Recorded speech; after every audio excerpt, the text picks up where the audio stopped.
Dough is being demonstrated by this feat. He will attempt to break the brick without crushing the tofu. The tofu is placed atop a concrete block. Remember, this should never be attempted by anyone but an expert.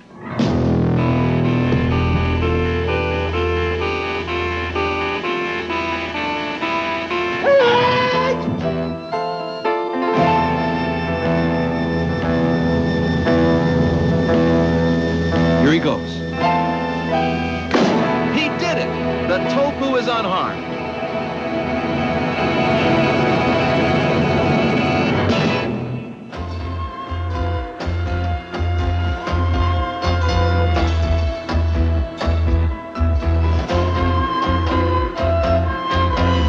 Here it is again in slow motion.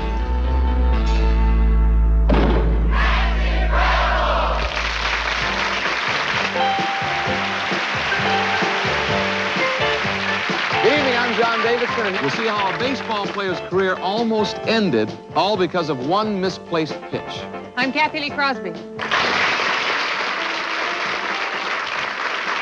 Tonight you'll witness an extraordinary escape attempt. Dennis Goebel has been bound in chains, locked inside a safe, and dropped out of a plane at 12,500 feet. He has 40 seconds to save his life. I'm Fran Tarkington.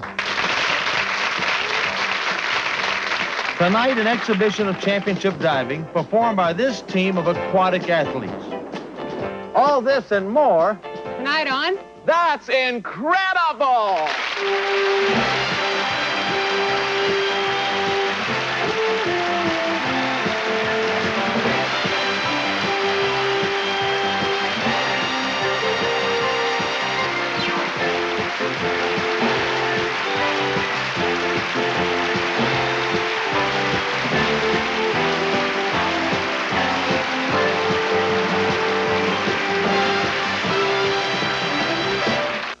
A professional a throw with that kind of power can win a game.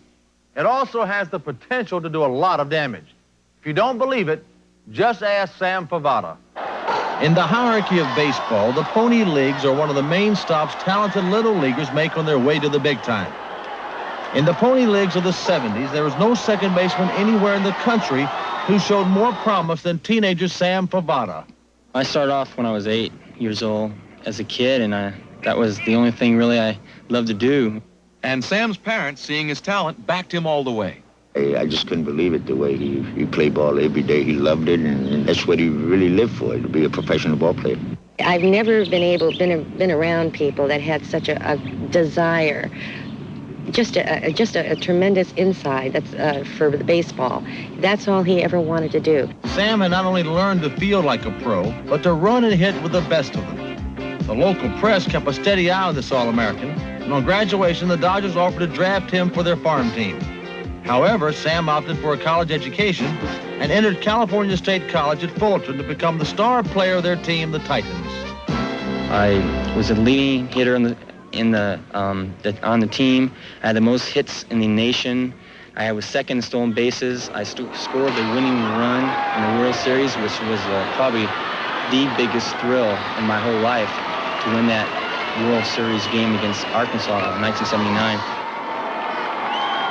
It was in that series that Sam first showed the winning pattern that was to become his trademark.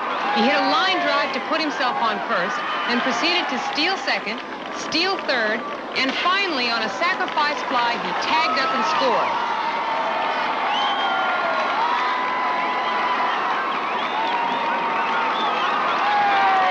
When the Titans won the series, Sam was their hands-down hero, and then it was on to bigger things. I got drafted in 1980 by the Milwaukee Brewers. His farm club was the Mudville Ports, an A-team of the Brewers organization. And from the first, 21-year-old Sam gave them his best winning form. They told me, Milwaukee, that I was a prospect, and all I had to do is hit 280 and steal 80 bases a year and play good defense, and I have a chance to be in the big league someday. Sam had already stolen 52 of those 80 bases by July 6, 1981. But that night's game was to change his life. Well, I was leading off the game against Modesto, and the night before that, I got 4 hits against Modesto, so I was hot. It was strike one on the first pitch. but Sam sensed he had a hit coming on. I led off, and it was 0-2. And I heard the catcher say, don't give him anything good. The pitcher prepared to wind up for Sam's weakness, an inside fastball. Then disaster struck. The ball came high and way inside. Sam ducked, but too late. The instant Sam came to, he began struggling to get up, but his body would not respond. Sam started to say, I'm okay, and I want to, and at that point, his voice stopped completely. It was frightening because he sounded like a little child, trying to speak his first word. An ambulance rushed Sam to the Modesto Doctors Hospital for emergency treatment. Although it's not uncommon for batters to get struck by a ball, doctors feared the pitch that had shattered Sam's helmet had done the same to his skull. Unfortunately, CAT scans proved that they were right. The blood pocket on Sam's brain looked minimal at first, and doctors hoped it might reabsorb overnight, but that was not to be. Well, that next morning I woke up about 6 o'clock and phoned the hospital, and they informed me that they were going to have to operate on him at, I think, at 8:30. New CAT scans showed a horrifying development. Overnight, the one superficial clot had turned into 3. At first, it was that Sammy's going to, he's going to be all right, and then it got to the point where we don't know if Sammy's going to make it. All I cared for in his dad was give him back to us. Just let him be there, be alive. I really didn't care how he would be as long as he was alive. I'm sorry. Sam did stay alive, but just barely. At first, he was unable to speak or walk and had no control on his right side. But Sam began to fight, and in 2 weeks, he had recovered his voice enough to make this recording. On July 6th is when I hit right in the head and messed up the decibel. They were very doubtful at the time that he was going to be able to function normally just as a human being. But no one had reckoned on Sam's iron will. In occupational therapy, he pushed himself so relentlessly that within a few months he had made progress that should have taken several years. Sam was not going to let this get him down, and he was determined that he was going to go back to play baseball. About 3 months later, after I got out of the hospital, that's when I started thinking about my career, and maybe there was a chance. I never ever said to myself, though, I would never play again. I thought there would be a chance, but I took one day at a time. From a physician standpoint, we primarily have to explain to Sam, as we would to any patient, what the risks are. The main area that we want to protect is above your ear, which is the place where a flush impact would do the most damage. And so we put this pad on. This is actually 2 layers of 3/8-inch cushion flex. I worked out at Cal State Fullerton where I went to college baseball at, and I just went slow because I knew that the doctors say do whatever you feel you can do, but don't overdo it. So I took it really slow, and I think the biggest part of my comeback was mentally. 9 months after his accident, Sam shocked everyone by showing up at spring training. Only 1 year and 11 days after being felled at the plate, he was back in the lineup. Well, Milwaukee at the beginning, they were all for me. They were been great to me. They really made me feel that they really cared about me, and that was something that made me feel really good. But when I started thinking about coming to spring training, they at first thought I would just be coming to help, maybe just to be around in the atmosphere, but I showed up to play. It took him months to be able to say his name and to be out on a baseball field and to be competing at this level again. It has taken more courage than most of us will ever know in our lifetime. I'd classify it a miracle that he's going to play a baseball game tonight. It's midseason again, and the Ports are on a devastating 5-game losing streak. Coach Espy is hoping that letting Sam try a comeback will boost the team's sagging morale.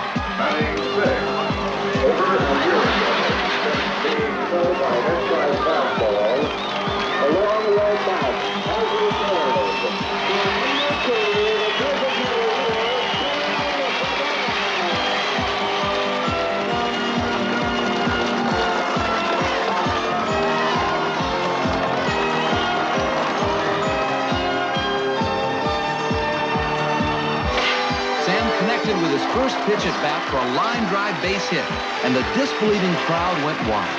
Scrappin' Sam had proved beyond a doubt he could come back against any odds.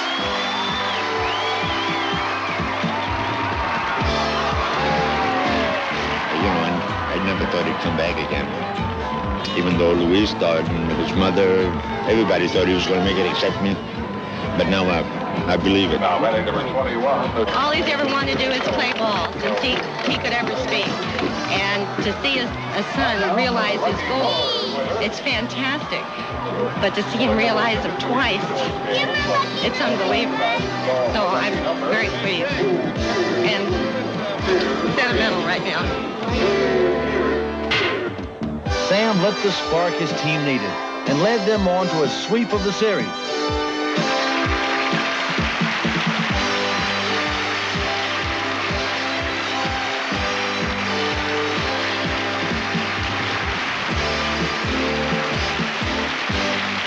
When That's Incredible continues, we'll see this team of championship divers as they go whole hog to show us their award-winning form. You know, about once a year, we do a story about pigs, and they always make me come out and introduce it. Now, why is that?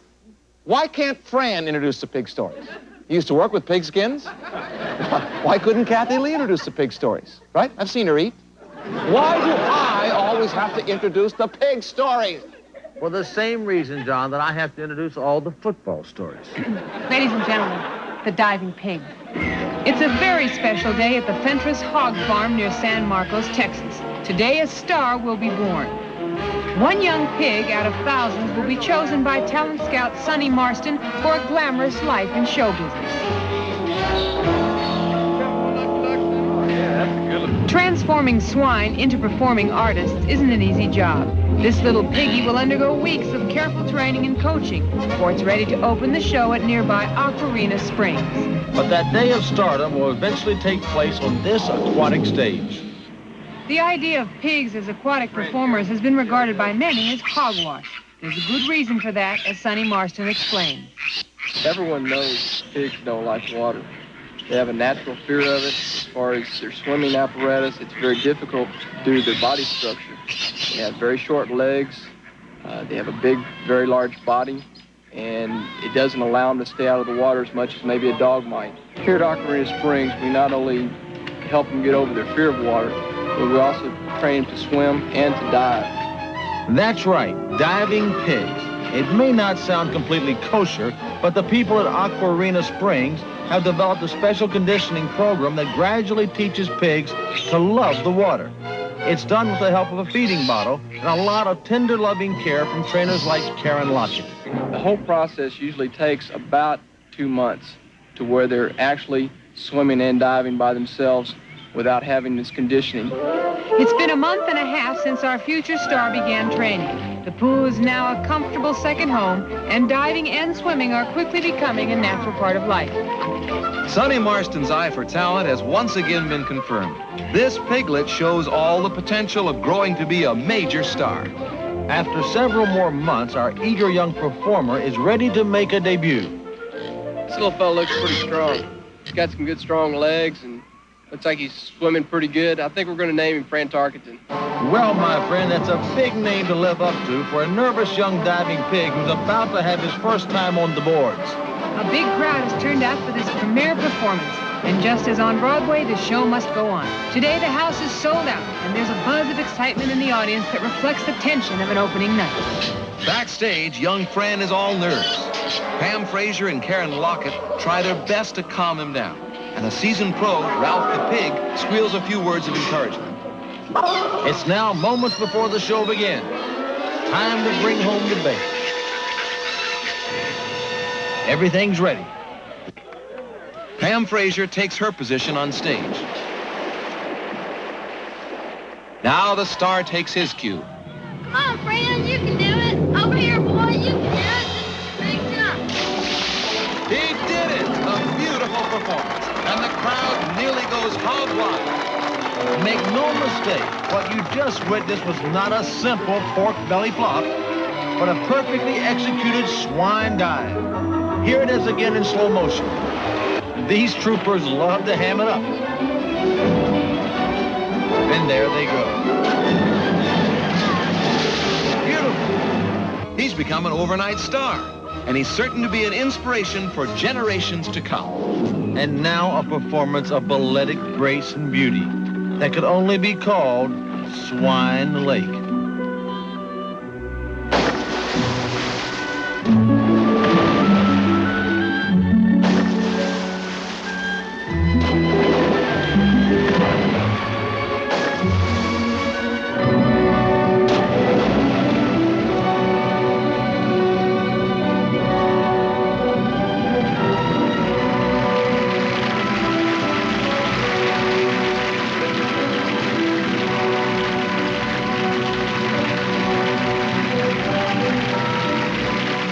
To meet an escape artist who's been practicing his craft for years.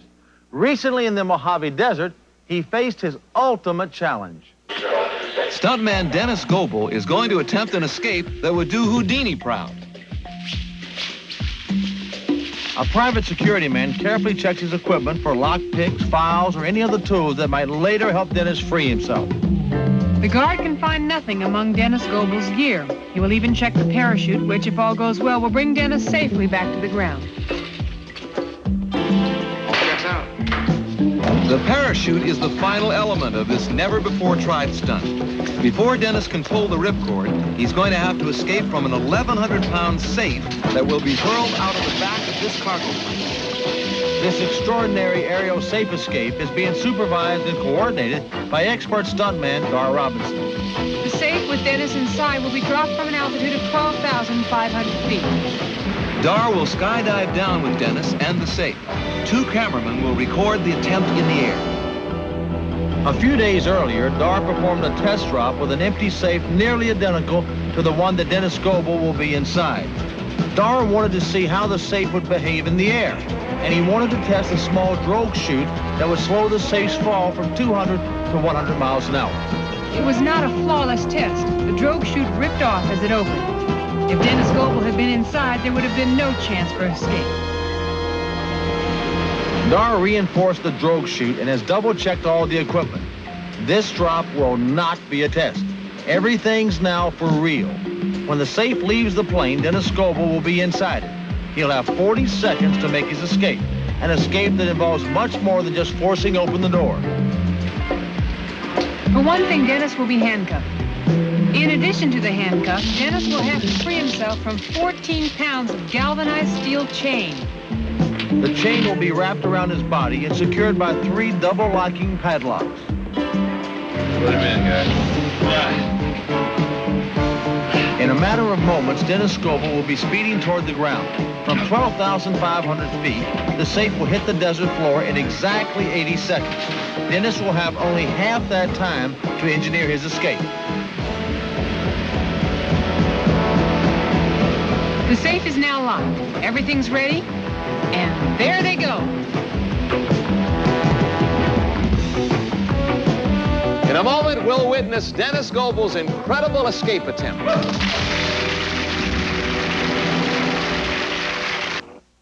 When an escape artist tries to free himself from a safe that's been dropped from an airplane.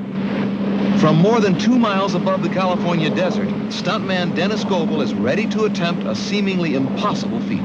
Dennis now enters the steel safe from which he will try to escape while falling toward the ground at over 100 miles an hour. He must free himself from the handcuffs and chains, open the safe from inside, and then parachute to safety, all in less than 40 seconds. The safe is locked, and there he goes. A small drogue parachute will slow the safe to about 125 miles an hour. At that speed, it will collide with the ground in exactly 80 seconds. The drogue chute failed during the earlier test drop, but thankfully this time it held. You are watching slow motion film of the drop. Everything is happening at 1/2 actual speed. If Dennis cannot free himself and then make his escape in 40 seconds or less, the safe will become his coffin. So far, 18 seconds of real time have elapsed. If Dennis can make his way out in time, he faces still another problem. Before he can open his parachute, he must skydive well away from the safe to prevent being struck by it in midair.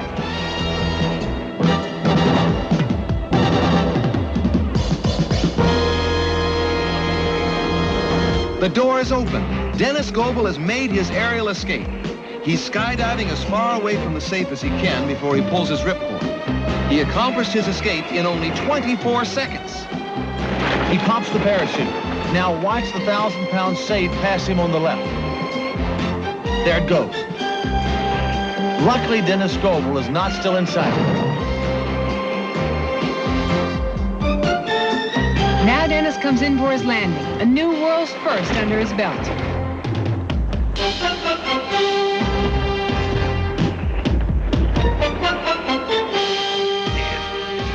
My heart's hurt. All right. Here it is again. Safe's out.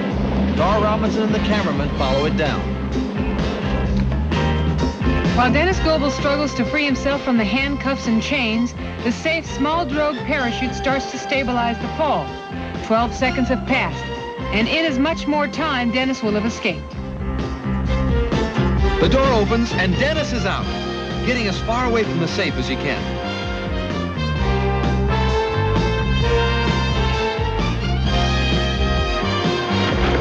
Finally, he opens his parachute. Now watch the safe pass him by.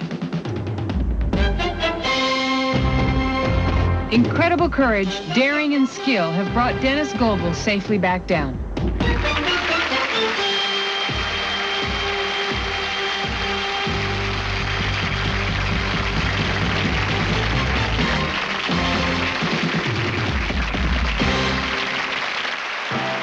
Coming to YTV, catch the musical adaptation of Mark Twain's most beloved tale with all the colorful characters that made it a classic. Johnny Whitaker and Jodie Foster star this Sunday at 2 in Tom Sawyer on YTV.